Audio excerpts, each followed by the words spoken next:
توبہ Islamic channel خوش آمدید میرے پیارے دوستو۔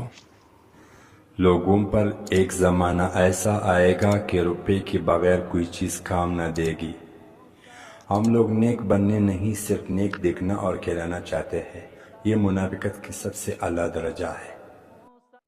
جن گھروں کے فیصلے عورتیں کریں، بربادی ان کا مقدر ہوتا ہے۔ صبح کی نیند انسان کے ارادوں کو کمزور کرتی ہے۔ منزلوں کو حاصل کرنے والے کبھی دیر تک سویا نہیں کرتے۔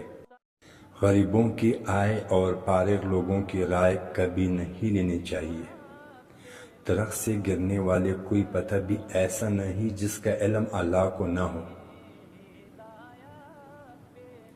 چار خوبیاں انسان کو باکمال بنا دیتی ہیں: ٹھنڈا دماغ، میٹھی زبان، نرم دل اور چہرے پر مسکراہٹ۔ ہمیشہ خوش رہا کریں، کیونکہ یہ بہترین انتقام ہے ان لوگوں سے جو آپ کو اداس دیکھنا چاہتے ہیں۔ مرد کی سب سے بڑی بدصورتی اس کی خالی جیب ہوتی ہے۔ زندگی میں کسی بھی انسان کو اتنی قریب مت کرو کہ وہ آپ کو معمولی سمجھنے لگے۔ جس کو علم ہو جائے کہ اللہ بڑی غور سے سنتا ہے تو پھر وہ اپنی کہانی کسی اور کو نہیں سناتا۔ اللہ جب انتظار کے ذریعے آزماتا ہے تو شیطان دعا نہ قبول ہونے کی وسوسہ تمہارے دلوں میں ڈالتا ہے۔ الحمدللہ کہنے کی عادت ڈالے، اللہ شکر گزاروں کو بہت پسند کرتا ہے۔ اخلاق کبھی نہیں ہارتا اور تکبر کبھی نہیں جیت پاتا۔ اللہ پاک ایسا وقت بہت جلد لائے گا جب تم اپنی آنکھوں سے اپنے لیے معجزے ہوتے دیکھو گے۔ کسی کی دل میں محبت پیدا کر کے اسے چھوڑ دینا اسے قتل کرنے کی برابر ہے۔ جس کو تم سے سچے محبت ہوگی وہ تم کو فضول اور ناجائز کاموں سے روکے گا۔ پانی حد سے بڑھ جائے تو طوفان بن جاتا ہے، انسان حد سے بڑھ جائے تو شیطان بن جاتا ہے۔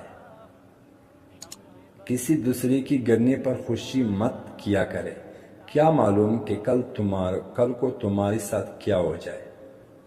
جو شخص نیک سلوک کرنے سے درست نہ ہو وہ بدسلوکی سے درست ہو جاتا ہے۔ کہاوتیں اور مثالیں عقل مندوں اور عبرت حاصل کرنے والوں کے لیے، نادانوں کو ان سے کوئی فائدہ حاصل نہیں ہوتا۔ مصیبت میں گھبرانا کمال درجے کی مصیبت ہے۔ جہاں آپ کی عزت نہ ہو وہاں مت جاؤ، چاہے وہاں کھانا آپ کو سونے کی پلیٹ اور چاندی کی چمچ میں یہی کیوں نہ دیا جائے۔ مشکلات ہمیشہ بہترین لوگوں کے حصے میں آتے ہیں، کیونکہ وہ اس کو بہتر طریقے سے انجام دینے کی صلاحیت رکھتے ہیں۔ جہاں عزت، سچائی اور خلوص نظر آئے وہاں دوستی کا ہاتھ بڑھاؤ، ورنہ تمہاری تنہائی تمہاری بہترین دوست ہے۔ اگر تم کسی کے ساتھ بھلائی کرو اور تمہیں اس کا بدلہ برائی کی صورت میں ملے تو سمجھ لو کہ تمہاری نیکی قبول ہو گئی ہے۔ دو طرح سے چیزوں دیکھنے میں چھوٹی نظر آتی ہے، ایک دور سے اور دوسرا غرور سے۔